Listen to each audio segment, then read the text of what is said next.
Bismillahirrahmanirrahim. Assalamualaikum warahmatullahi wabarakatuh. Innal hamdalillah nahmaduhu wa nasta'inuhu wa nastaghfiruh wa na'udzu billahi min shururi anfusina wa min sayyiati a'malina. Man yahdihillahu fala mudilla lahu wa man yudlil fala hadiya lahu. Wa asyhadu an la ilaha illallah wahdahu la syarika lahu. Wa asyhadu anna Muhammadan 'abduhu wa rasuluh. Allahumma shalli wa sallim ala nabiyyina Muhammad wa ala alihi wa sahbihi ajma'in.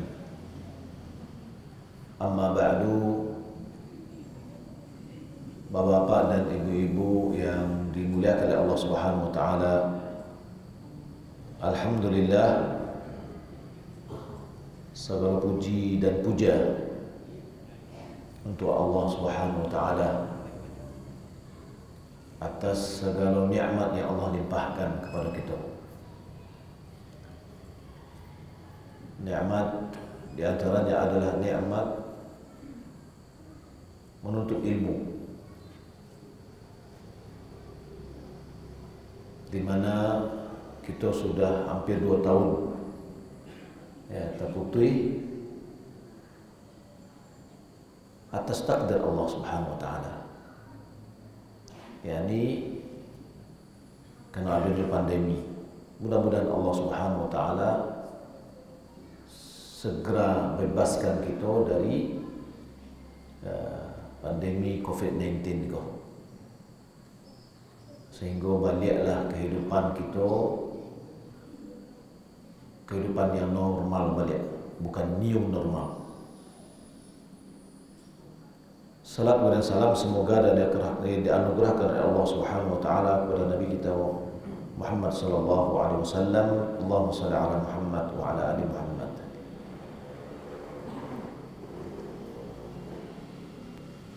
Di hadapan kita ada ibadah yang agung, yaitu ibadah kurban. Di dalam bahasa Indonesia namanya kurban. Di dalam bahasa Arab namanya udhiyah. Sementara kurban itu berasal dari bahasa Arab. Nah, ini termasuk bahasa Arab yang dipakai oleh orang Indonesia tidak pada fungsi bahasa Arab itu sendiri. Ya, kurban itu dari qurban, dekat. Di antara tujuan udhiyah adalah mendekatkan diri kepada Allah. Ya, jadi kurban itu pendekatan diri, bukan hewan yang disembelih. Ya, hewan yang disembelih itu namanya adalah udhiyah. Ya, yaitu hewan yang disembelih dari binatang ternak di hari-hari Idul Adha, disebabkan datangnya Id, untuk mendekatkan diri kepada Allah Subhanahu wa taala.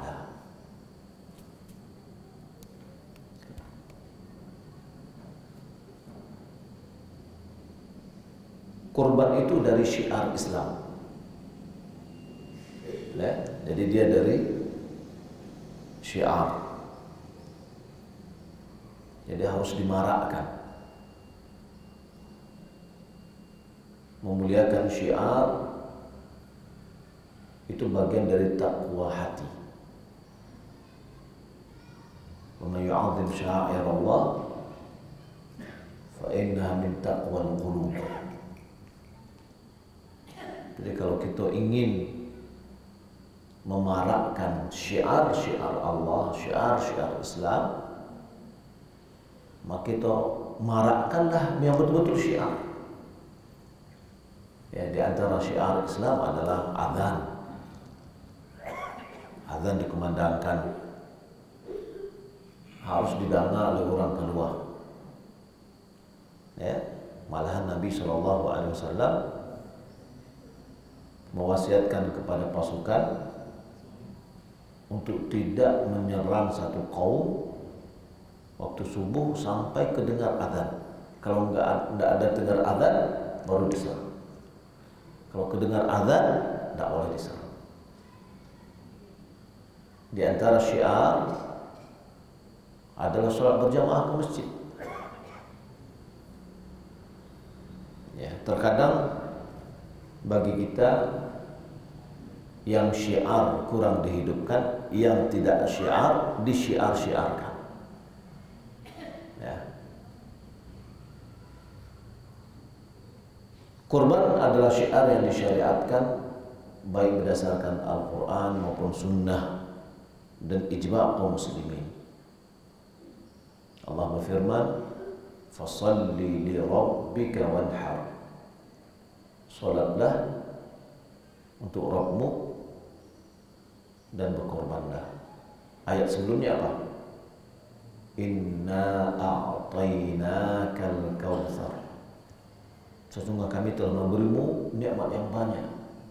Ada yang menerjemahkan atau makna kautsar itu adalah sungai yang ada di surga. Dari sungai itulah mengalir ke telaga Rasulullah yang ada di padang mahsyar. Ada yang ulama tafsir mengatakan nikmat yang banyak.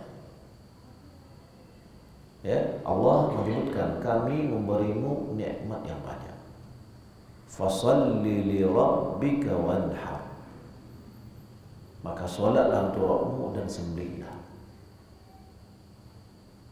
Maka orang yang Allah beri nikmat yang banyak, tidaklah dia mau sholat, ya, bagaimana caranya mensyukuri nikmat itu? Maka kehidupan kita tidak akan lepas dari nikmat Allah. Wa ma bikum min ni'matin fa min Allah. Apapun yang ada, nikmat-nikmat yang kita merasakan semuanya adalah dari Allah.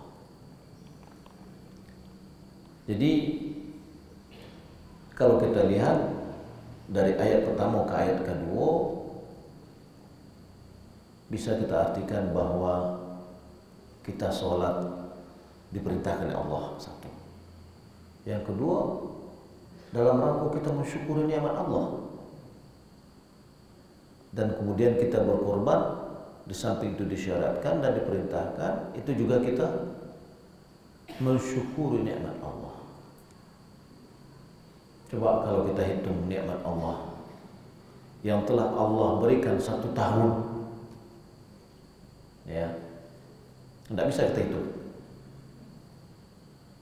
Contoh misalkan oksigen yang kita hirup nih, orang yang kena corona yang menyebabkan dia sesak nafas harus dengan ventilator lah, harus dengan oksigen lah, ya, biaya 1 kali pergi ke rumah sakit itu berapa sebenarnya? Ada yang mengatakan 70 juta atau 150 juta, tapi semuanya ditanggung oleh pemerintah, ya. Dan coba kita lihat nikmat Allah, 70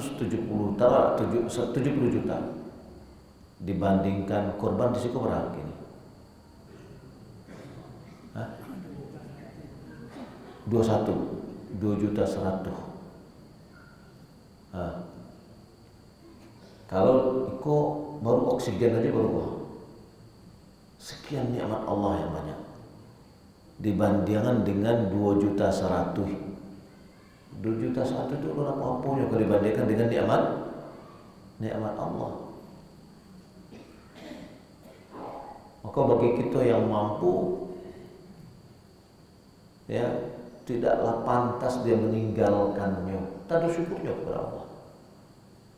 Baru 1 orang, kalau dalam keluarga itu banyak orang, ya, Banyak sekali nikmat Allah Subhanahu wa taala. Nabi sallallahu alaihi wasallam berkorban dengan 2 ekor kambing. Yakni Anas bin Malik dia mengatakan dhahan Nabi sallallahu alaihi wasallam bi kabshaini amlahaini dzabahahuma bi yadihi wa samma wa kabbar wa wada'a rijlahu ala safahihima. Nabi sallallahu alaihi wasallam berkorban dengan 2 kabsh. Kabsh itu adalah kambing yang gede, yang besar. Amlahaini, yang dia itu indah, ada warna hitam dan putihnya. Jadi Nabi berkorban dengan kambing, tidak kambing-kambing yang kurus, kambing yang kapok. Karena dia ingin berbagi, ingin memberi. Lalu beliau sembelih dengan tangannya sendiri, beliau sebut nama Allah dan beliau bertakbir. Dan ini insya Allah akan kita jelaskan bagaimana cara berkorbannya Nabi. Bapak Ibu dimuliakan Allah Subhanahu wa taala. Apa hukum dari korban itu? Kedudukannya wajibkah, sunnatkah? Itu kalau kita mencari kepada hukum taklifi, hukum wajib, sunat dan seterusnya. Terjadi perbedaan pandangan ulama dalam masalah status hukumnya. Jumhur ulama dia memandang bahwa dia adalah sunnah muakkadah bagi orang yang mampu. Sunnah muakkadah. Apa sunnah? Berarti dia tidak sampai kepada tingkat yang wajib. Muakkadah, ditekankan. Ya, walaupun dia sunat, tapi bagi yang mampu tidaklah pantas untuk ditinggalkan. Pak, kalau Allah ingin berusaha untuk bisa berkorban terus, bagus. Ya, di antaranya tadi kita sebutkan tanda syukur kita kepada Allah atas nikmat yang Allah Subhanahu wa taala berikan kepada kita, kesehatan dan yang lainnya. Kalau dihitung itu nggak mampu kita menghitungnya. Ada sebagian pendapat yang mengatakan bahwasanya kurban ini adalah wajib. Ya. Dan ini adalah pendapat di antara pendapatnya Ibnu Taimiyah, Abu Hanifah dan yang lainnya.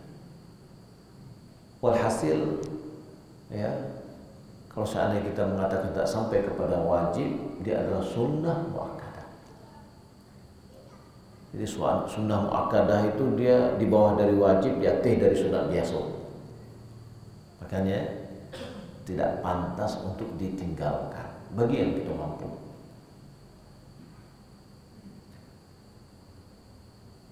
Mana yang afdal? Kita menyembelih korban atau kita bersedekah dengan nilai uangnya?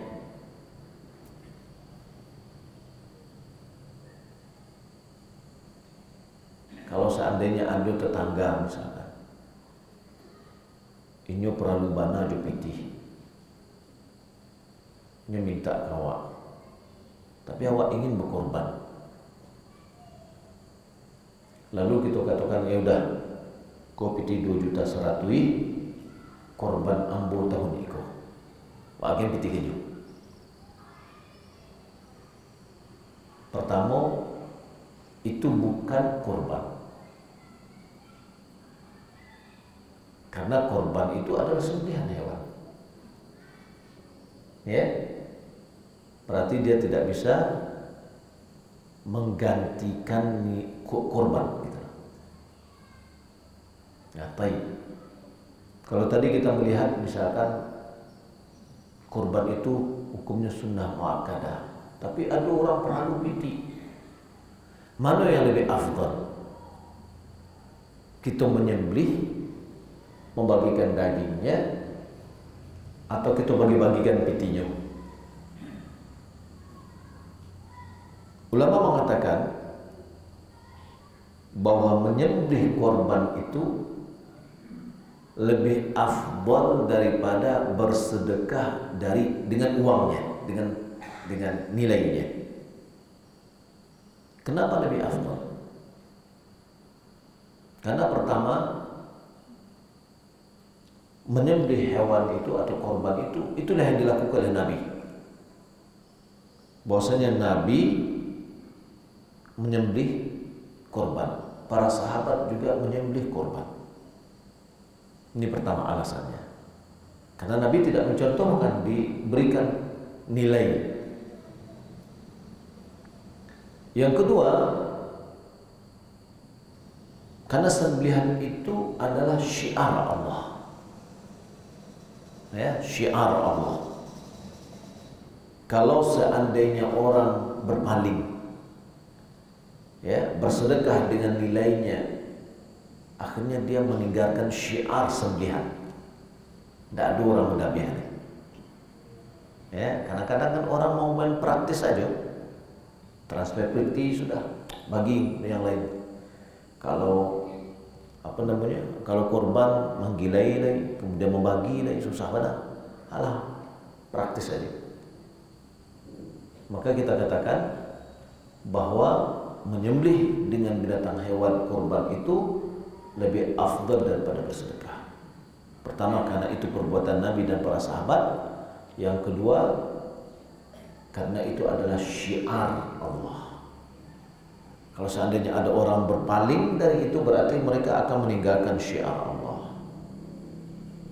Kalau seandainya bersedekah dengan nilainya itu lebih afdal daripada menyembelih, tentu telah diingatkan oleh Nabi kita Muhammad SAW untuk umatnya, baik dengan perkataan maupun dengan perbuatan.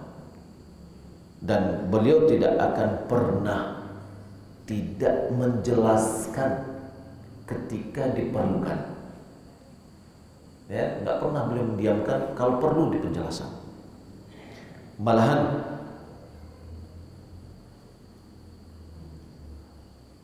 kalau seandainya sedekah itu sama aja, bukan afdal lagi, sama aja dengan nilai korban, pasti Nabi sudah menjelaskan.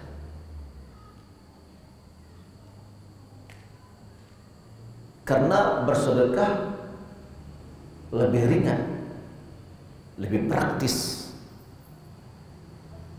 ya. Dan Nabi tidak pernah meninggalkan sesuatu yang lebih mudah bagi umatnya kalau itu boleh. Ma khuyira Nabi sallallahu alaihi wasallam bi amrayni illa ikhtara aisarahuma ma lam yakun ithma. Tidaklah Nabi diberikan dua opsi, dua pilihan, kecuali Nabi memilih yang lebih mudah, selama itu bukan dosa. Nah, kalau seandainya ini sedekah kan tidak dosa, ya. Kalau itu yang ada lebih mudah, tentu Nabi sudah mau mengarahkannya. Ditambah lagi, pada zaman Nabi terjadi paceklik, terjadi kesusahan, ya. Lalu apa kata Nabi? Nabi tidak merubah, menyuruh, tahun ini nggak boleh berkorban, semuanya uangnya dibagi-bagi. Nggak ada Nabi mengatakan itu. Ya, pada saat datangnya korban, kata Nabi, "Man dhaha minkum fala yusbihanna ba'da thalathatin fi baitihi syai'." Siapa yang berkorban di antara kalian, setelah 3 hari nggak ada satupun yang tersisa dari dagingnya. Ya, artinya apa? Yang dimotivasi oleh Nabi adalah dibagi daging itu semuanya, jangan ada yang disimpan. Kenapa? Karena kondisi masyarakat pada saat itu sedang susah. Tapi Nabi tidak merubahnya dengan uang. Dulu ada uang, Ketika datang tahun berikutnya, para sahabat bertanya, "Ya Rasulullah, naf'alu kama fa'alna fil 'amil madi?" Ya Rasulullah, apakah kita melakukan sama yang kita lakukan tahun lalu? Apa yang kita tak lakukan tahun lalu? Membagi seluruh daging korban, tak boleh tersisa lain setelah 3 hari. Yani habis hari tasyrik, tak ada semuanya dah. Apa kata Nabi? Faqala Nabi sallallahu alaihi wasallam, "Kulu wa at'imu waddakhiru fa inna dhalika al-'am kana fi an-nasi juhdun fa aradtu an tu'inu fiha." Muttafaqun alaih. Kata Nabi, makanlah, makan daging itu. Kemudian wa at'imu, bagikan, waddakhiru, simpan. Boleh enggak kita menyimpan daging korban? Hah? Boleh atau tidak? Gimana ibu? Boleh. Mana dalil ini? Dalil. Adapun tadi yang menyuruh, karena ada orang kadang-kadang juga penceramah, enggak boleh kita tidak boleh kita menyimpan daging kurban. Ya, dia mengambil hadis bagian pertama, bagian yang keduanya enggak dia pakai. Dan ini lihat kata Nabi, apa kata Nabi? Ya, makanlah, bagikanlah, simpanlah, karena tahun itu kata Nabi, di tengah-tengah manusia ada kesusahan. Aku ingin kalian membantunya dengan membagikan daging korban itu kepada mereka semuanya. Nggak boleh disimpan pada saat itu. Tahun ini tidak ada kesusahan. Maka kata Nabi, makanlah, bagikanlah, dan simpan. Ya, apakah ada masa batas daging korban dalam 1 bulan harus habis? Nggak ada. Ya, mau simpan 1 tahun, ya, nggak apa-apa, sesuai dengan kebutuhan dia. Karena daging korban itu ada yang dibagi, ada yang disedekahkan, ada yang dihadiahkan, ada yang dia simpan. Ya. Bapak Ibu dimuliakan Allah Subhanahu wa taala. Berkorban, hukum asal berkorban itu untuk orang hidup, bukan untuk orang yang mati. Sebab ada sebagian punya keyakinan adanya keharusan untuk mengorban atau berkorban, bukan mengorbankan ya, berkorban atas orang meninggal dunia pada tahun dia meninggal dunia. Misalkan ada karib kerabat yang meninggal tahun ini, maka ya dia berkorban atas nama dia. Ada sebagian orang berpendapat seperti itu. Ya, ada sebagian tempat ada orang punya keyakinan seperti itu. Maka Syekh Ibnu Utsaimin dia mengatakan bahwa berkorban itu hukum asalnya disyaratkan untuk orang hidup, bukan untuk orang mati. Ya, untuk orang hidup berkorban itu. Namun berkorban untuk orang yang meninggal dunia ada 3 bagian atau 3 jenis. Yang pertama, berkorban atas nama yang sudah meninggal dunia dalam bentuk pengikutan pahala dengan orang yang hidup. Ya, bukan misalkan fulan almarhum fulan kayak gitu ya. Bukan. Tapi ini taruh aja namanya Abdullah. Dia masih hidup. Abdullah. Kemudian itu siapa? Untuk keluarganya. Maka yang sudah meninggal dunia diikutsertakan pahalanya kepada Abdullah. Ya, jadi berkorban untuk yang meninggal dunia diikutkan dengan orang yang hidup, bukan korban dengan berdiri sendiri. Ya, ada orang berkorban untuk yang meninggal dunia, tapi untuk itu tidak. Ya, ada seorang anak misalkan ini berkorban, bisa nih berkorban ini korbankan untuk orang tuanya yang meninggal dunia, emak atau apanya gitu kan, yang meninggal dunia. Tapi ini tidak berkorban. Ya, yang tepat itu adalah dia berkorban atas nama dia, lalu dia ikut sertakan keluarganya, baik yang masih hidup maupun sudah meninggal dunia. Jadi sekali mendayung banyak pulau yang dibawa, ya, sekali menjalo banyak ikan yang dapat. Baik. Yang kedua, berkorban atas nama si mayat apabila dia berwasiat. Nah, kalau dia berwasiat, ya kita jalankan atas nama dia. Kalau tidak berwasiat, hanya sukarela kita, maka seperti yang kita sebutkan nomor 1. Nomor 3 adalah berkorban atas nama si mayat sendirian, sebagaimana yang banyak dilakukan oleh masyarakat kita, tanpa dia memberikan wasiat. Ya, secara hukum fikih boleh, bukan dilarang, boleh. Ya, dan itu yang disebutkan oleh ulama Hanabilah. Dia kiaskan kepada bolehnya bersedekah atas nama semayat. Ya, misalkan ada wakaf misalkan, ya, ajakan wakaf, baik itu wakaf produktif atau non produktif, ya. Lalu kita pengen berwakaf atas nama orang tua kita yang sudah meninggal dunia. Bolehkah? Boleh. Sampaikah? Sampai. Mana dalilnya? Ada dalam hadis yang dikeluarkan oleh Imam Bukhari dari Ubadah bin Samit. Dia mengatakan ibunya meninggal dunia, dia tidak ada di hadapannya. Kalau seandainya aku bersedekah, katanya, bermanfaat gak untuk ibuku? Kata Nabi, iya. Lalu dia mensedekahkan kebunnya atas nama ibunya, walaupun ibunya tidak berwasiat.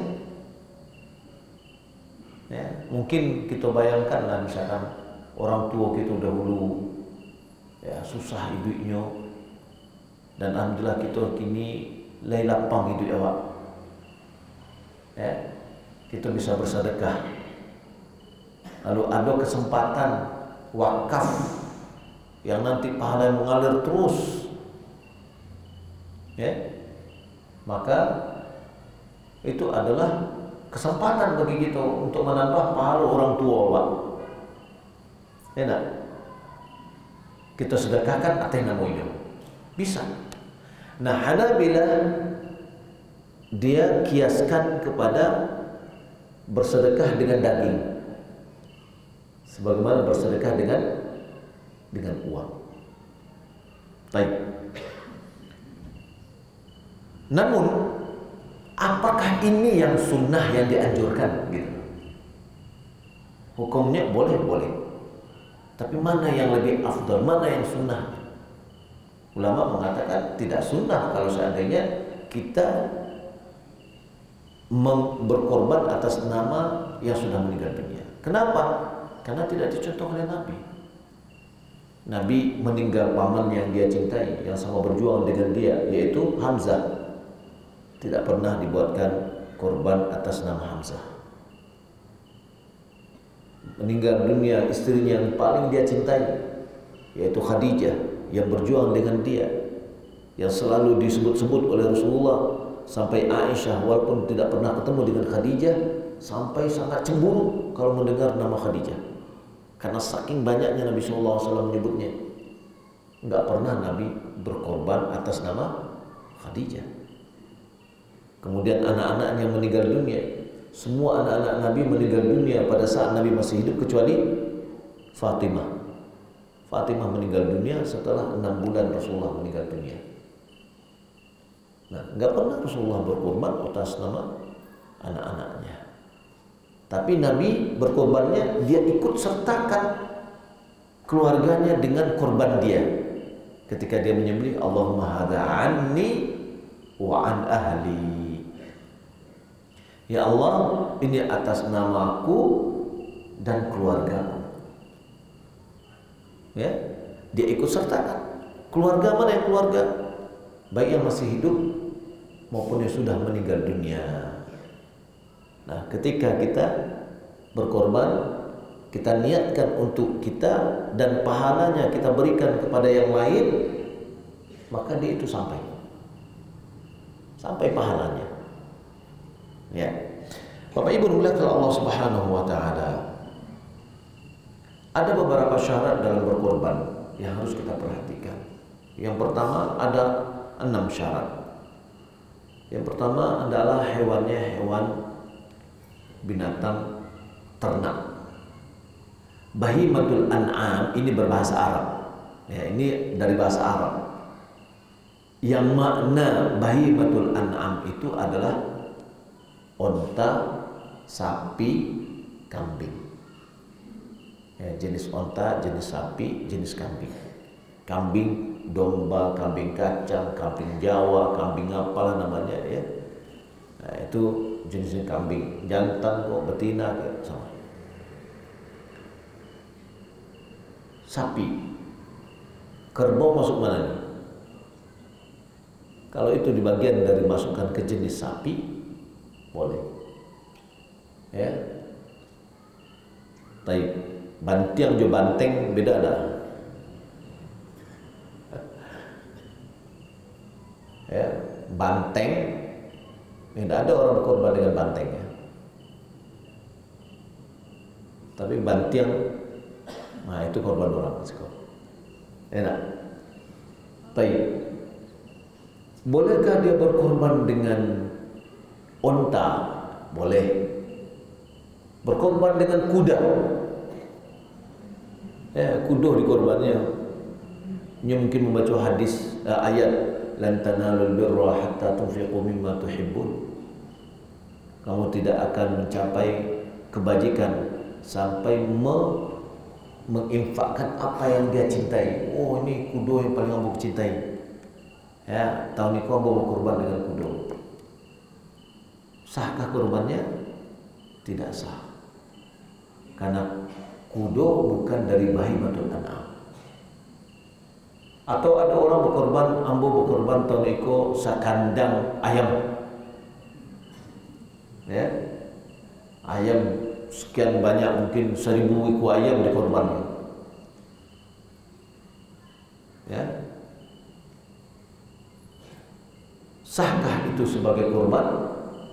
Jawabannya tidak. Karena itu bukan dari jenis bahimatul an'am. Ya.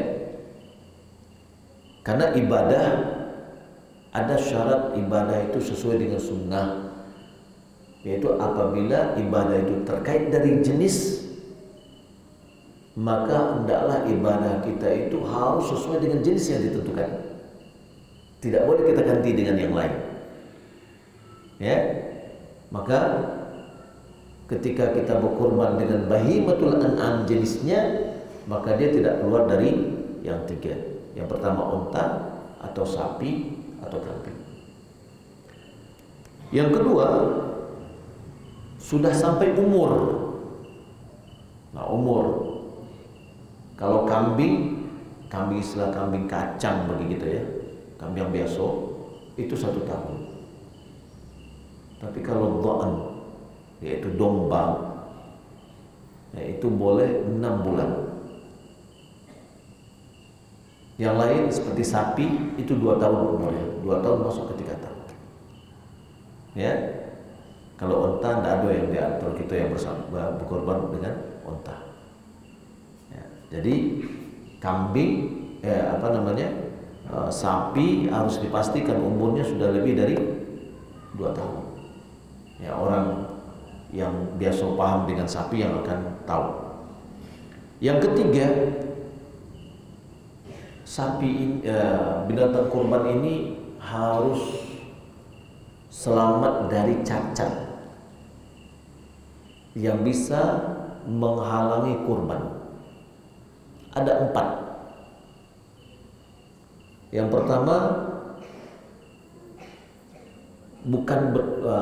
pertama, buta sebelah atau celek.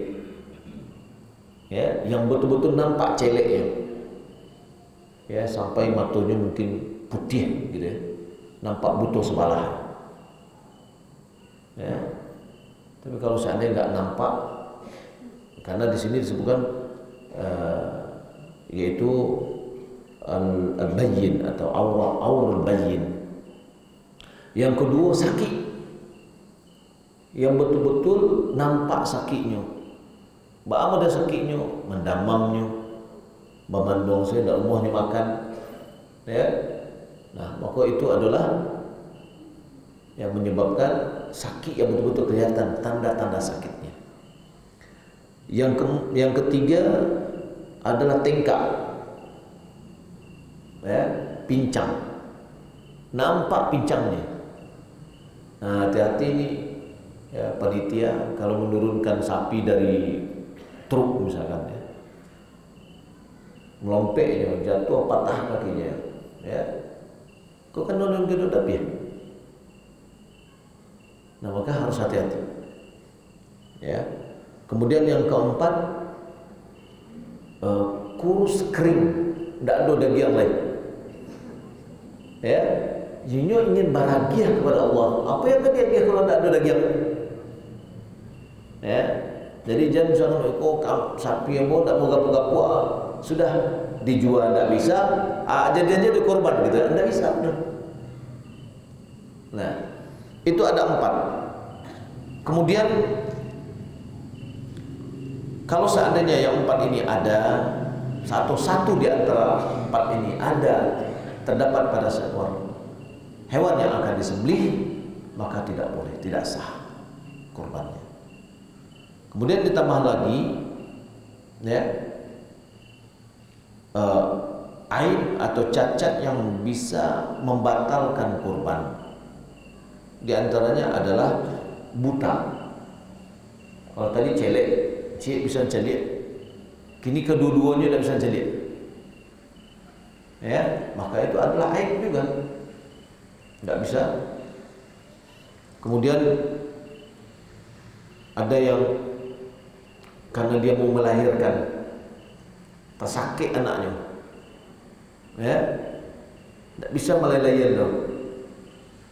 Lalu kita katakan ikut korban lembu, tidak, sampai hilang bahaya yang menimpanya, sampai ini melayan dulu selesai, boleh. Ya, artinya apa? Jangan ketika kita melihat ini adalah nggak bisa lagi dipertahankan hidupnya, lalu kita bicara aku untuk korban gua, gitu ya. Tidak bisa dijual karena dia cacat tadi, sakit, ya, kuru kering, tidak bisa dijual, ya. Lalu kita katakan ikut korban. Atau dia punya kondisi-kondisi yang bisa menyebabkan dia tidak berfungsi, ya, maka ini adalah cacat-cacat yang bisa menghalangi korban itu sendiri.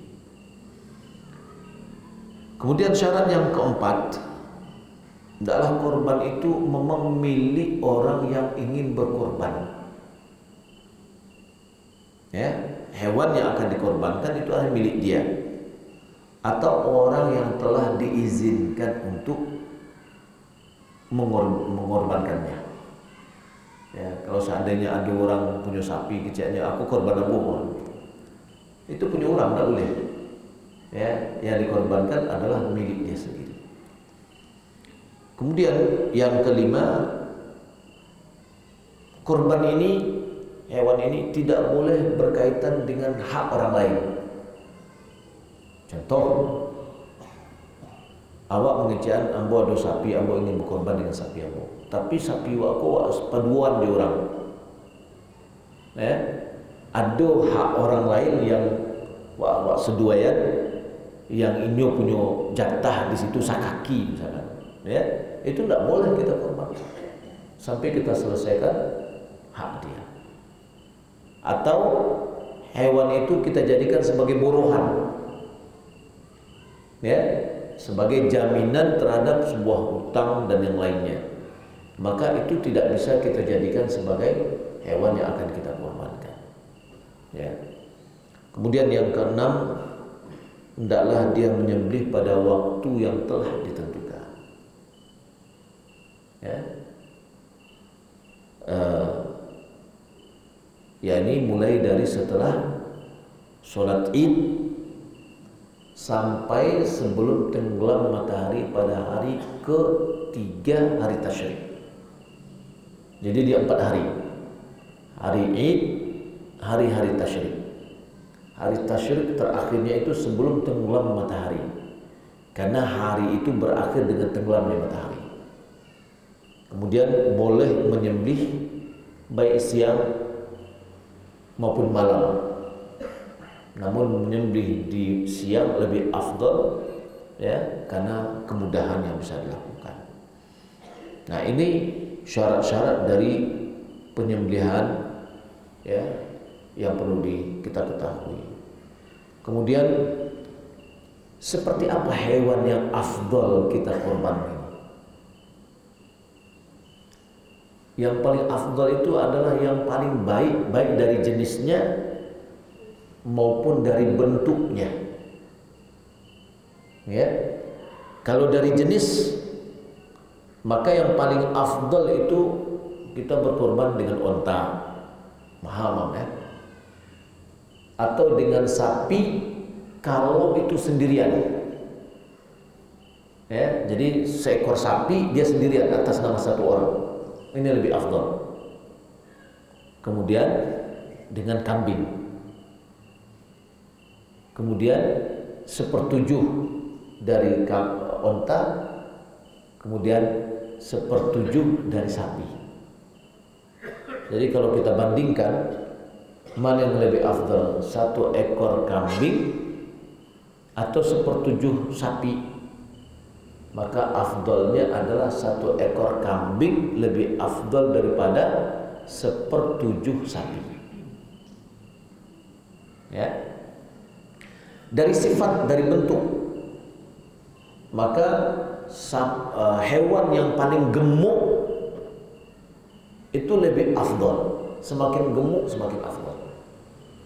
Kemudian potongan yang rancak, misalkan ada 2 hewan yang gapuh rancak dipandang mata, yang lain gapuh tapi serem, ya, menakutkan, ya, maka yang lebih afdal itu adalah yang bagus dipandang mata, ya. Nabi SAW berkorban dengan 2 ekor kabsh, yakni kambing yang besar yang bertanduk, ya, yang ada hitam dan putihnya, indah dilihat.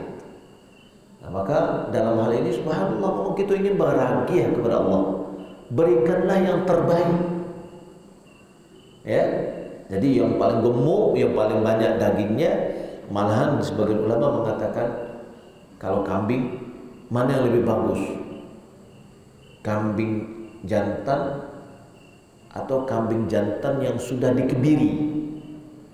Sebagian ulama mengatakan menyembelih kambing yang sudah dikebiri itu lebih baik, atau hewan yang dikebiri. Kenapa? Dia semakin gemuk, dia banyak dagingnya, banyak banyak lemaknya, ya. Sementara kalau yang jantan saja yang tidak dikebiri itu biasanya tulangnya besar, ya. Nah, di sini mana yang lebih bermanfaat? Nah, di sini bagian dari ulama. Maka kalau seandainya kadang-kadang kan gitu, kok mahal banget korban gini kok, di sini bisa 1.800.000 misalnya, ya. 1.800.000 berapa dagingnya, ya. Kalau berkorban itu kan tambah kuah tambah sagu, atau tambah sagu tambah kuah, ya. Ingin dagingnya banyak, ya pikir bertambah gitu loh, ya. Tapi kalau kita mencari yang paling seketek, paling murah, dagingnya sedikit.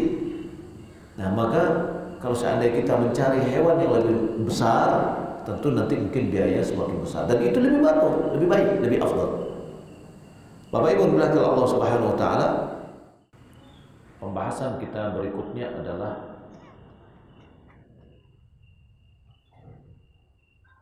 berapa orang yang berkorban yang dibolehkan dalam satu hewan. Satu ekor hewan dari kambing itu boleh berkorban untuk satu orang dan diikutsertakan keluarganya di dalam pahala. Ya, tapi atas nama satu orang. Dan boleh juga dia ikut sertakan selain dari keluarganya siapa yang diinginkan. Mungkin ada teman-teman kita dahulu yang pengen kita ikut sertakan dalam pahala.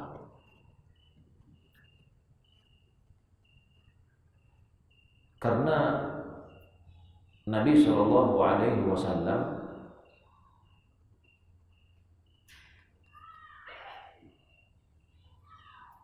ketika dia menyembelih, dia mengatakan Bismillah,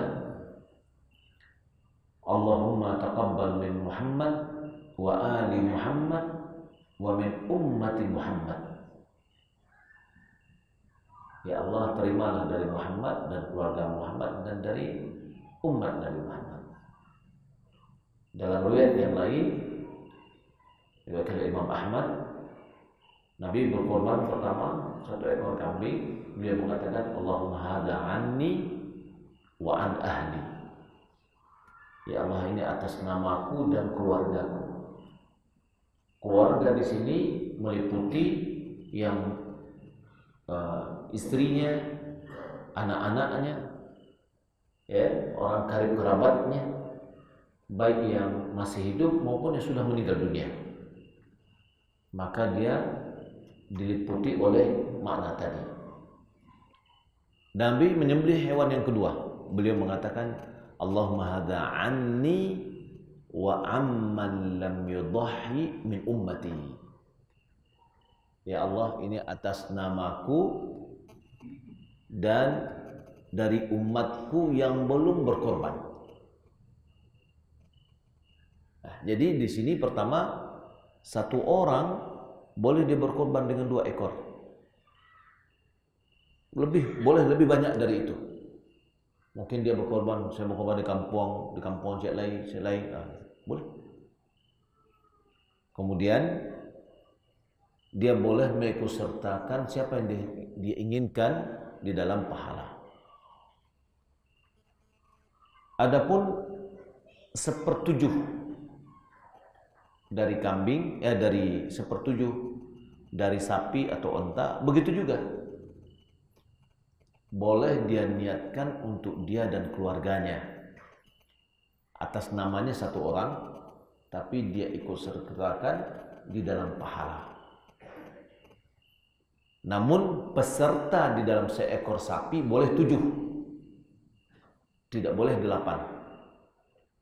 Sebagaimana peserta dalam seekor kambing tidak boleh hanya 1, tidak boleh berdua. Ya. Kalau seandainya dalam seekor sapi itu ada 8, maka wajib yang ke-8-nya 1 ekor kambing. Yang boleh hanya dalam 1 ekor sapi itu 7 orang. Kalau berempat bagaimana? Ya boleh.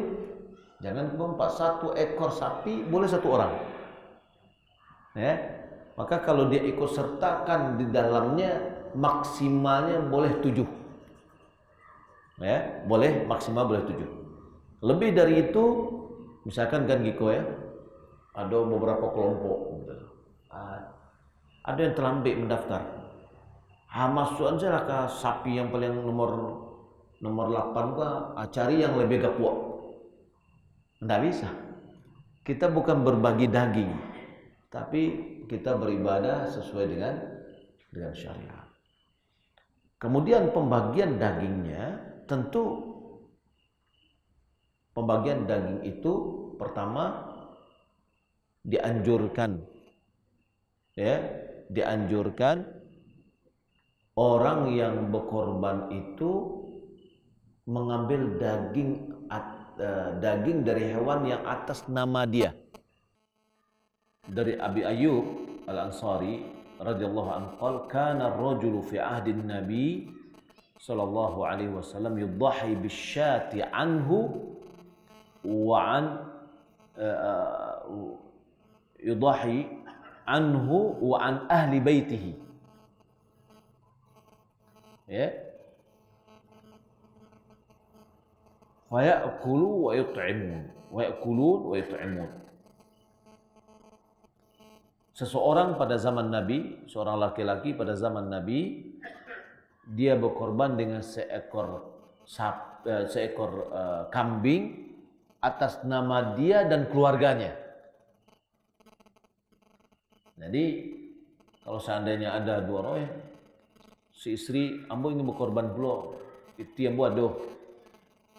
Ya nak, cukup suami berkorban, maka dia ikut sertakan yang lainnya dengan pahala. Kalau lain ada jatah untuk istrinya, sudah dia bisa simpan, sudah mencukupi kok. Ya, zaman Nabi dahulu orang mungkin satu orang itu punya kambing banyak, dia bisa berkorban lebih dari satu. Ya, tapi cukup dengan satu saja sudah mendapatkan pahala. Tapi kalau bagaimana kalau dia berkorban juga, istri juga berkorban, alhamdulillah tidak masalah juga. Tidak ada larangan, suami berkorban, istri mau korban, silakan. Nabi SAW pada ketika dia haji, dia menyembelih 100 onta. Ya, jadi tidak apa-apa untuk membagi. Dia niatkan itu adalah untuk korbannya, boleh. Akan tapi kalau seandainya seorang dia ingin berkorban, dia cukup dia berkorban untuk dirinya dan keluarganya dalam seekor atau satu bagian dari yang dia berkorban. Ya, kalau seandainya hanya satu orang cuma berkorban, alhamdulillah itu sudah dapat, baik itu yang masih hidup maupun juga dengan yang sudah meninggal dunia. Dia ikut sertakan dengan pahalanya di waktu berkorban tersebut. Tapi bagaimana dengan kalau seandainya ada inisiatif dari satu sekolah memotivasi anak-anak untuk berkorban, lalu dikumpulkanlah piti anak-anak aku, ya 10.000 cek kepala, ya, lalu sembelihlah seekor kambing. Itu apa namanya? Itu namanya berbagi-bagi daging, ya, mengajak anak-anak bersedekah gitu.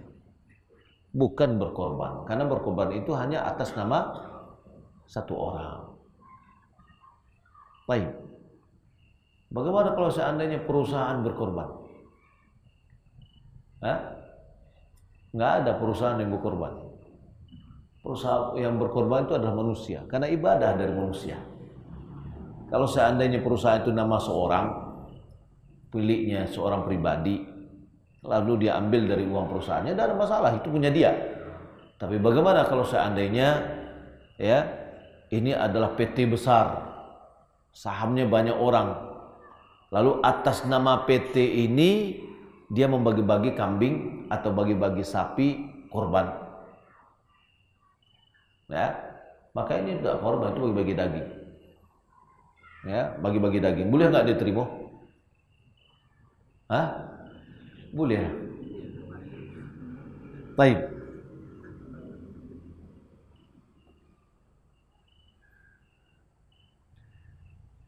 Kemudian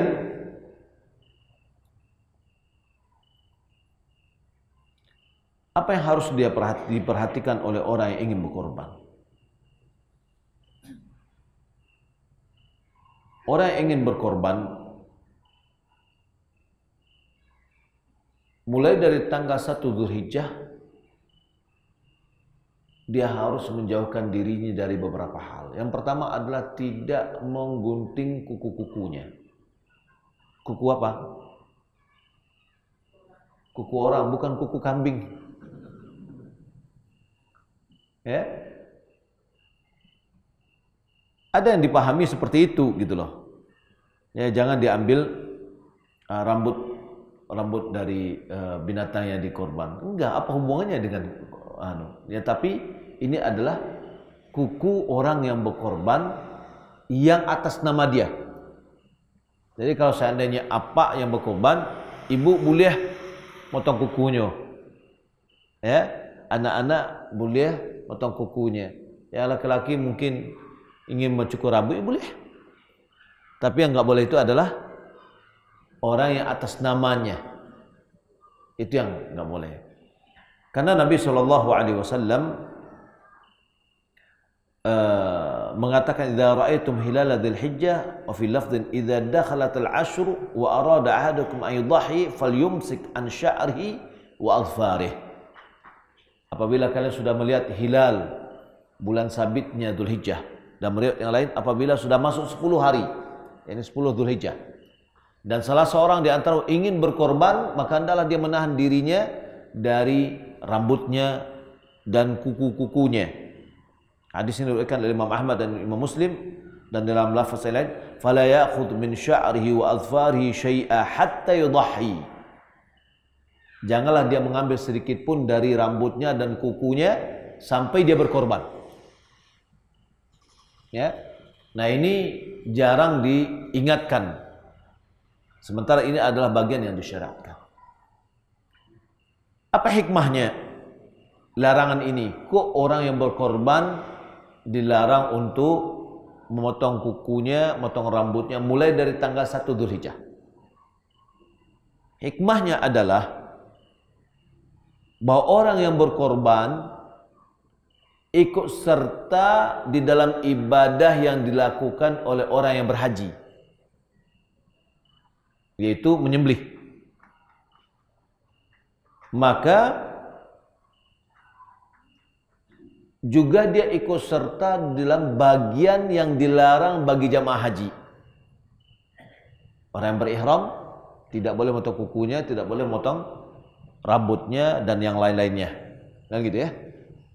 Nah, tidak semua yang dilarang bagi orang yang berihram untuk orang yang berkorban berlaku pada dirinya, tidak.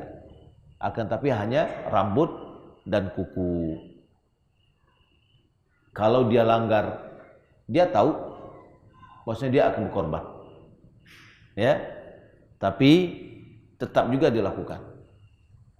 Syekh Saleh Fauzan bin Fauzan dia mengatakan kalau dia lakukan itu dia hanya bertobat kepada Allah. Tidak ada fidyahnya, tidak ada damnya, ya, tapi dia bertobat kepada Allah Subhanahu wa taala. Kenapa? Karena dia telah melanggar apa yang telah ditetapkan oleh Rasulullah SAW. Nabi telah melarang orang yang ingin berkorban untuk mengambil rambutnya atau kukunya, atau menggunting rambutnya atau kukunya. Kalau seandainya baru terniat bagi dia untuk berkorban itu setelah masuk bulan Dzulhijjah, ya, misalkan tanggal 3 atau tanggal 4, maka mulai dari dia punya niat, dia menahan dirinya tidak memotong kuku dan rambutnya sampai dia berkorban. Bagaimana dengan pembagian korban? Disyaratkan bagi orang yang berkorban untuk memakan dari dagingnya. Ya, maka dalam hal ini panitia adalah orang yang berkorban itu betul-betul dari daging yang dia hewan tadi atas namanya. Ya, itu yang lebih afdal, dan itu ditekankan juga di mazhab Syafi'i, ditekankan juga hal yang demikian.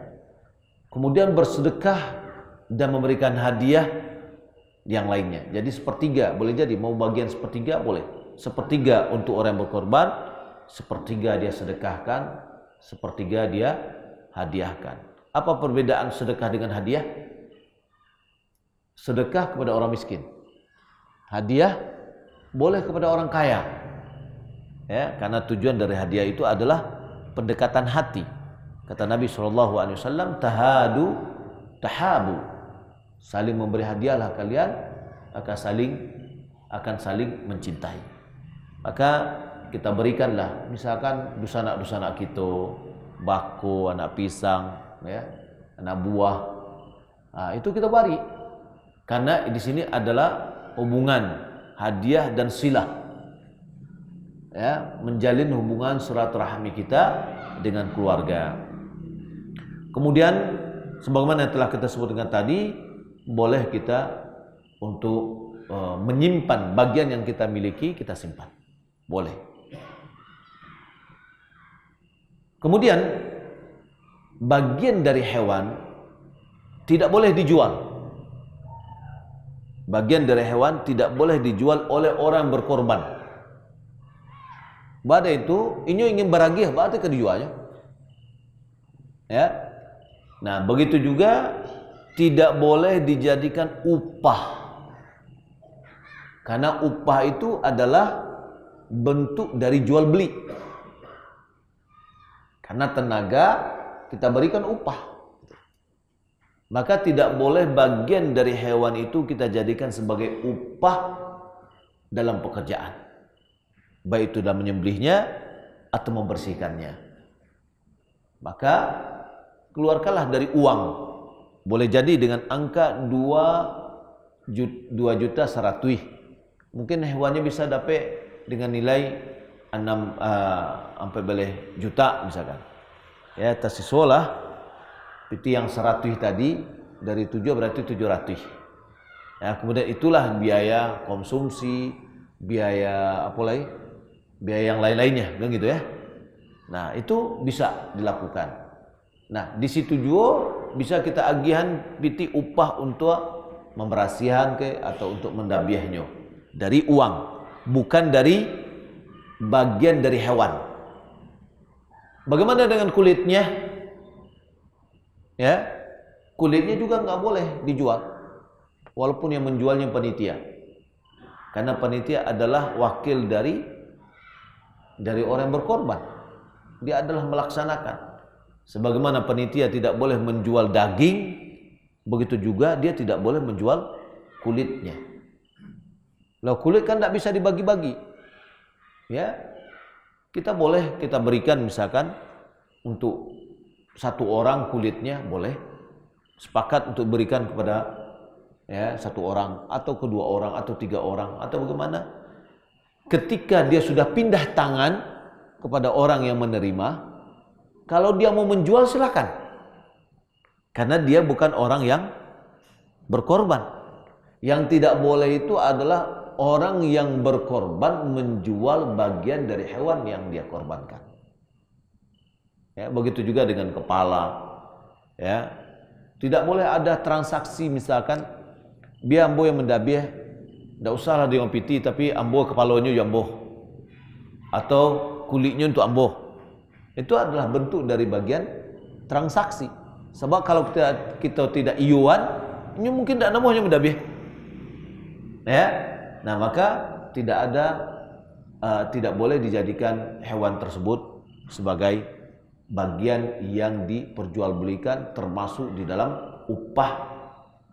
Ya, ada sebagian tempat kadang-kadang setelah didabiah kemudian diungguan dagyang, ungguannya tidak 7 dan menjadi 8. Ya, 7 dibagian kepada peserta, yang 8 dibagian ke orang yang menggilainya. Nah, ini khawatir kita bentuk ini adalah juga bagian dari bentuk upah. Hah? Kalau hadiah jadi bagi, silakanlah orang-orang masing-masing mau magiahkan berapa silakan. Ya boleh. Tapi sudah kalau di peuntuan, ya khawatir itu bagian dari upah. Berarti kita bertransaksi dengan barang yang kita beragiah kita kepada Allah. Ya. Kemudian ketika kita menyembelih, ya disunatkan penyembelihan. Yang pertama syarat penyembelihan itu adalah baca bismillah. Ini syarat mutlak. Kalau ada hewan yang disembelih tidak dengan baca bismillah, maka dagingnya haram untuk dimakan. Lalu setelah itu bismillah, baca bismillahnya ketika kita ingin menyembelih. Setelah itu kita baca takbir, Allahu Akbar. Lalu kita sebutkan, kalau yang kita yang berkorban langsung, yang menyembelih, kita katakan Allahumma hadza anni wa an ahli. Ya Allah, ini atas namaku dan keluargaku. Tapi bagaimana kalau seandainya, bolehkah diwakilkan untuk penyembelihan? Boleh. Bagi orang yang tidak mampu menyembelih. Kalau bagi orang yang mampu menyembelih, lebih afdal dia yang menyembelih langsung. Ya, kalau tidak, apalagi hewan sapi yang batujuh di dalamnya, ya, maka mungkin diwakilkan kepada panitia. Maka panitia baca Bismillah, Allahu Akbar, kemudian dia sebut nama orangnya, kalau bisa, ya, atau sebelum dia sebutkan, karena mungkin kerepotan karena saking banyaknya.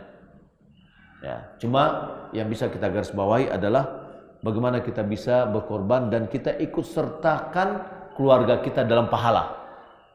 Ya, kalau selama ini belum terlintas bagi kita, nah sekarang kita ikut sertakan, termasuk orang tua kita, mungkin nenek-nenek kita, kakek-kakek kita, ya, yang kita ikutkan semuanya. Dari bagian dari keluarga itu sudah masuk. Dan juga termasuk orang-orang yang mungkin kita inginkan dari kaum muslimin yang tidak ada hubungan tali darah dengan kita. Boleh. Ya, mungkin ada orang yang pernah berjasa dari hidup kita. Kita ingat dia, lalu kita sebutkan ini juga, kita berikan juga bagian dari pahalanya, dan itu adalah boleh. Wallahu ta'ala alam. Bapak Ibu yang dimuliakan Allah Subhanahu wa taala, ini dapat kita sampaikan, semoga bermanfaat. Ya. Kalau ada pertanyaannya banyak. Apa yang dimaksud dengan simpan daging? Apakah panitia boleh menyimpan daging yang tak habis dibagi? Pertama, menyimpan daging tadi adalah bagi orang yang berkorban tadi. Dia boleh, bagian dia simpan, boleh. Kalau panitia, ya, misalkan lah dibagi, masih ada tesiso, ya sudah, berbagi aja, dibagi aja. Ya, dibagi. Tapi penyimpanan ini setelah dibagi, tidak boleh disuruh-suruh dari awal. Apalagi dari orang yang ingin memberasian, ikut imberasian kan, kok daging tabawa aja kan, disayis kete, disuruhannya, itu tidak boleh, tidak halal. Walaupun nanti akan dibagi juga, itu bagian dari ghulul. Sama dengan harta rampasan perang. Harta rampasan perang, akhirnya harta rampasan perang itu akan dibagi kepada pasukan yang ikut perang. Ya, tidak boleh disuruhan dulu. Ya, karena itu adalah harta yang haram. Ya, maka diingatkan kepada peserta panitia gitu ya, tidak boleh menyuruh-nyuruhan. Ya, nanti dibagi. Ya, kalau seandainya masih ada dia lagi tersisa, sudah berbagi aja panitia. Ya, jadi asobah panitia. Kalau dapat banyak, ya alhamdulillah. Apakah boleh peserta 7 orang untuk satu sapi? Semua peserta sudah meninggal yang melakukan anak kandungnya. Nah, maka tadi kita sebutkan hukumnya jaiz. Akan tapi kalau bagus adalah atas nama anak-anak mereka, ateh namu inyo, pahalo untuk inyo, dan keluarganya. Orang tuanya sudah meninggal dunia, dia ikut sertakan. Ya, orang tuanya dapat pahalo, keluarganya yang lainnya masih hidup pun dapat pahalo, dan dia sendiri dapat pahala. Ya. Jadi kalau boleh sih boleh, gitu. Itu pembahasan tadi, jaiz. Tapi sayang, ya, kurang dapat pahalo gitu jadinya. Jadi diperbanyak. Bagaimana jika terjadi perbedaan hari Id? Apakah hewan yang disembelih sebelum hari Id yang ditentukan pemerintah diterima?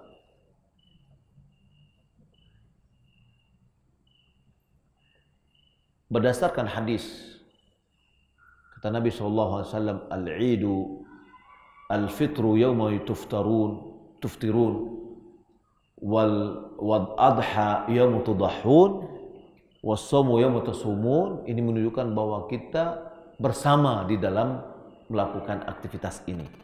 Idul Fitrinya, Idul Adhanya, puasanya bersama-sama. Maka ulama mengatakan bahwasanya kita ikut dengan pemerintah. ya ikut dengan pemerintah. Insya Allah kurban tahun ini sama semua, insya Allah, mudah-mudahan. Ya. Nah, kalau seandainya itu terjadi, ambillah yang bersama pemerintah.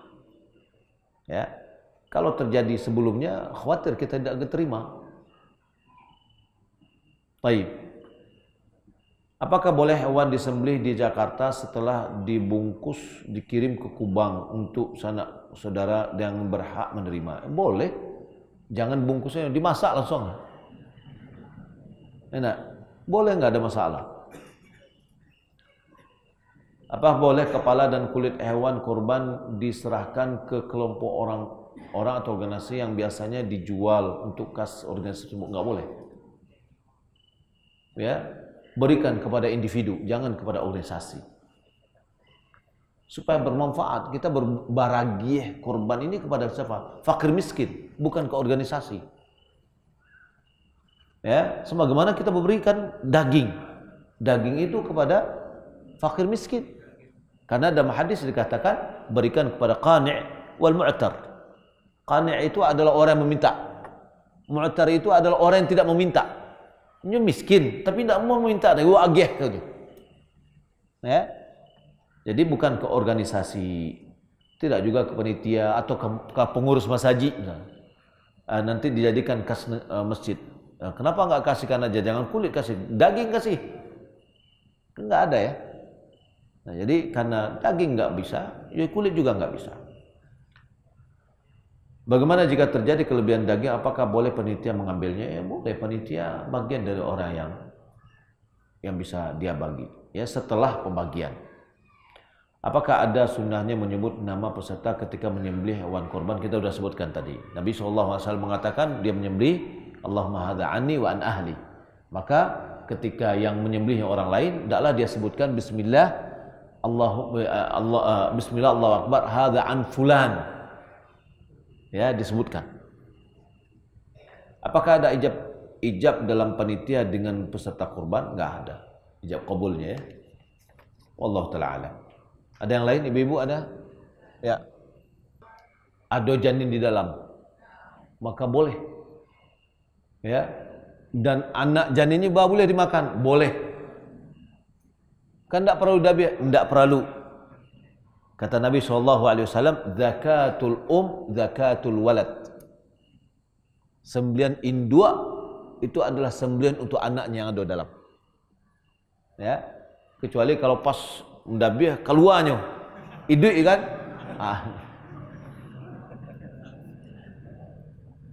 Baik, ada lagi? Silakan Pak. Ya.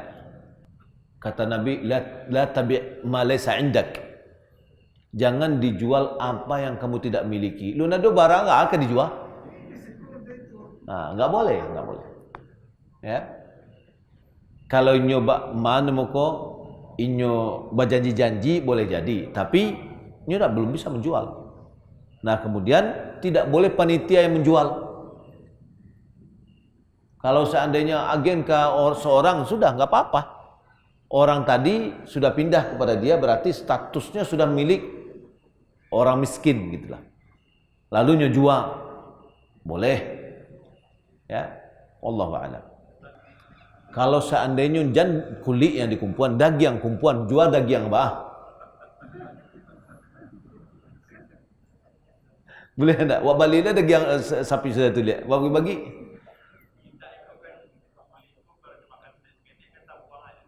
Kan tidak perlu harus dimakan. Kan tidak harus dimakan. Nah, caranya adalah agen ke fakir miskin 2 orang, 3 orang fakir miskin dah. Agennya terserahnya maunya dimasaknya, dijadiannya kerupuk kulit atau dijadiannya lem kulit, lem jange atau inyo karyangan atau inyo jual, terserah dia. Ya, terserah dia. Tapi kita sudah beragiah kayaknya. Karena itu ada bagian dari daging kan gitu ya. Kulit itu sendiri ya bagian dari daging di awak kan gitu. Malah gulai kulit lah. Nah, jadi kita jangan kumpulkan. Ya, kita bagikan. Yo, sama makanya bawa kecian Bah kalau seandainya sakilo aja daging kita jual, pitinya kita jadikan pakai miskin, bah apa hukumnya? Tentu tak boleh. Bukan kalau kulit tadi kan kita bagikan ke fakir miskin 75 ekor. Coba bayangkan oleh Ustaz. Bisa tak fakir miskin mengelola? Gampang Pak. Datang orang pembeli kulit, ya datangnya nak. Wangguan ke ko yang rumah A B C ko yang kulit ko yang anu ko ada 75 kelompok orang yang akan menerima. Sudah terimanya dari panitia, akhirnya ko tukang jualnya dapat piti. Tidak ada masalah karena statusnya dia sudah pindah kepada orang yang mengambil manfaat. Ya. Tidak panitia yang menjual, enggak. Karena panitia bagian dari orang yang berkorban karena dia wakil pada saat itu gitu loh. Ya. Nah, jadi betul-betul diambil oleh orang yang mengambil manfaat. Siapa yang orang mengambil manfaat? Ada orang-orang yang mengambil bagian dari korban. Sebagaimana orang-orang masyarakat kita yang mengambil apa namanya tadi daging. Nah, mungkin kita pilihlah, misalkan ada rumah-rumah masyarakat awal yang memang mereka adalah orang-orang yang miskin, misalkan. Nah, kita tunjuklah, aku yang jatah tahun itu 75 iku aku, nah 75 rumah yang kita anukan, orang-orang yang dari rumah-rumah yang miskin. Nah, kecian, suak di samping daging, nanti kulit dapat yo, bagian. Nah setelah itu langsung ada orang yang truk lah menunggu untuk daging untuk kulit itu. Sudah, ini tidak mungkin lah kan dibawa-bawa aja ke rumah kan. Sudahnya terserah terima Jawa, lalu jualnya dapat pitinya bawa pulang. Itu sah. Tapi ketika itu adalah dari panitia, makanya panitia saat ini adalah dia bagian dari ya wakil terhadap orang yang berkorban gitulah. Kalau dia berwakil nggak ada masalah, tapi jangan mewakilkan diri. Ya, kalau dia berwakil nggak apa-apa. Beberapa hari sebelum pelaksanaan pemotongan kurban kan kita temui orang-orang yang Ya. menerima.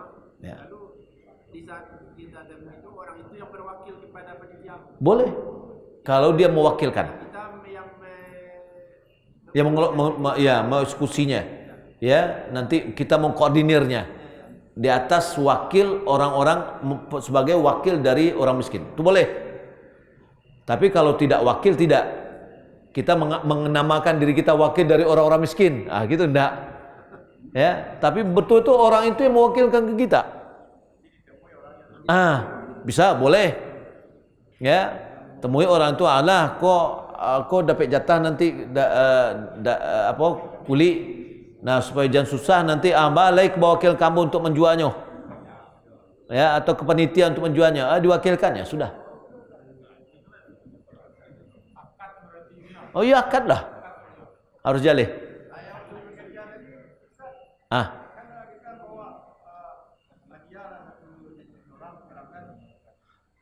Oke, Pak. Apakah ada semacam akad? Kalau tidak ada akad, ya biasalah untuk orang bekerja kita lebihkan sebagai hadiah untuk dia, nggak ada masalah. Nah, tapi kalau misalkan kan kayak tadi, di abu kulitnya ya, kalau mau mendabi abu kulitnya, itu sama akad tuh. Ya, jadi sebenarnya solusinya ada gitu, mudah sebenarnya. Ya, tinggal kita seperti misalkan gitu, Pak. Rasulullah itu tidak boleh menerima sedekah. Ada orang bersedekah kepada Nabi. Nabi tidak. Agen sedekah ke Barirah gitu ya. Ini seorang budak. Ya, yang diberdekakan. Lalu diambil dari Barirah. Barangnya itu juga baru. Disedekahnya dihadiahkan ke Nabi. Nabi boleh menerima hadiah. Itu juga barangnya. Apa kata Nabi? Hiya sadaqah ala Barirah walana hadiah. Ya, jadi kalau kita lihat adalah bentuk transaksinya. Ketika yang dari tadi orang bersedekah ke Barirah, barang itu sudah pindah tangannya, lah menjadi status punya Barirah, bukan punya orang tadi lain. Nah, oleh Barirah dia hadiahkan kepada Nabi. Nabi boleh menerima hadiah. Nah, kayak gitu juga. Kau daging kau kulit kau. Kulit kau bukannya kau yang harus tidak boleh dijual, bukan itu. Orang yang berkorban tidak boleh dia menjual. Ya, bagian dari itu. Panitia bagian dari wakil dari orang berkorban kan. Nah, dia hadiahkan kepada orang miskin. Dia bagikan ke orang miskin, diterimanya. Lalu orang miskin ini menjual. Tidak ada masalah, karena orang miskin bukan orang yang berkorban. Sebagaimana tertumpuknya daging kau dapat, di siku dapat, alah banyak lah 5 kilo. Ambo jual lah daging kau silakan. Ya, itulah hak milik inyo, dan inyo bukan orang berkorban. Boleh dia jual. Dia melakukan tindakan terhadap dagingnya. Ya, yang tidak boleh adalah bagi orang yang berkorban. Inyo bahagia untuk Allah bakal dijualnya. Begitu. Nah, jadi kalau seandainya tadi kita tunjuk 75 kakak, ya, lalu kita katakan kok nanti jatahnya bagi Anda, oh kalau gitu nantilah kami wakilkan ke panitia supaya menjualnya, nanti PT kami lah, gitulah. Itu tidak boleh kalau sudah ada akad itu, gitu. Taib, supaya kita mudah-mudahan ya sesuai dengan sunnah Rasulullah SAW, sehingga kita tidak melakukan hal-hal yang menyelisihi. Iya Pak.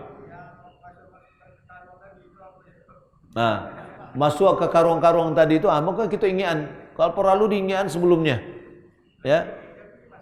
Itu balik itu tidak bisa ada balik Pak. Pribadinya lah gitu ya. Itu memang susah juga kadang-kadang. Subhanallah. Iya. Kalau Nabi yang ketika inyo memotong, inyo sabuan. Allahumma hadza anni, ya Allah itu atas namaku, wa an ahli, atas keluargaku. Dilafazkan. Ya. Atau misalkan atas nama Abdullah dan keluarga. Kayak gitu ya. Atas nama sefulan dan keluarga, sefulan keluarga gitu. Ya. Kalau lah bisa lah ya. Kalau tidak bisa itu balai. Tapi niat cukup. Itu Pak. Kalau yang tidak tahu, ya mungkin pertama kan waktu tunjuk kau. Sapi A, fulan sebut nak, wakumpuannya ke sapi itu, kan gitu kan. Nah tentu diam sapi ku Allah do namu. Yang kan tidak akan dibaca 75 kali 7 kan tidak itu yang dibaca nak. Tapi yang 7 orang dalam satu ekor sapi. Ya, dibaca dulu bismillah Allahu akbar. Namo Allahu akbar. Ya, bismillah Allahu akbar. Ya susah juga ya. Tapi pertama sebelum sudah kita bacakan, ya, kemudian baca bismillah Allahu akbar, insyaallah sudah mendekati. Ya, wallahu taala alam. Baik, demikian Bapak Ibu. Ya, mudah-mudahan bermanfaat. Kalau sampai jam 9 kami balik ke Padang. Ya. Mudah-mudahan pada kesempatan lain kita akan bisa sama-sama duduk balik ya untuk mengkaji bagian dari agama kita. Demikian, mudah-mudahan bermanfaat. Sallallahu Muhammad wa ala alihi wa sahbihi ajma'in. Wassalamualaikum warahmatullahi wabarakatuh.